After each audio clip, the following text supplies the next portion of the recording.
Welcome to our channel. Today we how to enable Wyze Cam firmware update and event notifications. Quick tutorial step by step clearly.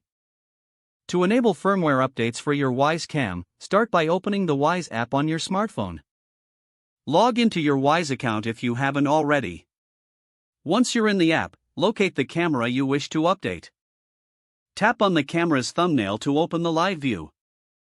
In live view, tap the gear icon in the upper right corner to access the camera settings. Scroll down to find the device info section. Under device info, check for the firmware version.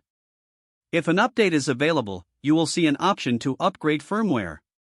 Follow any on-screen prompts to complete the firmware update. Now, let's enable event notifications.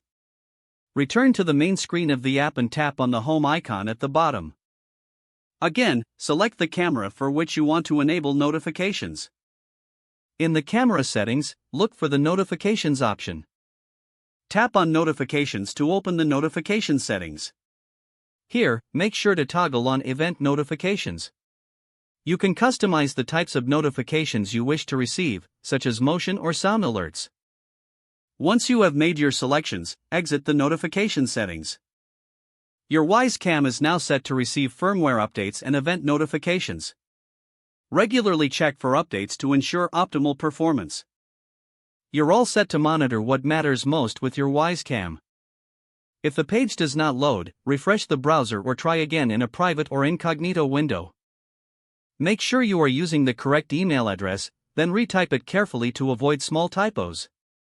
If your password is not accepted, use the reset option and create a new strong password you can remember.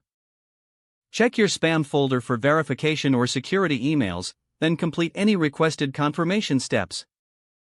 Enable two-factor authentication if available to improve account security and reduce unauthorized access risk. After signing in, review your profile details so your contact information and settings. If you see an error message, note it down and try again after restarting your device and internet connection. Log out when you finish, especially on shared devices, to keep your account and payment information secure. If the page does not load, refresh the browser or try again in a private or incognito window. Make sure you are using the correct email address, then retype it carefully to avoid small typos. Don't forget to like this video and subscribe to our channel for more step-by-step tech guides.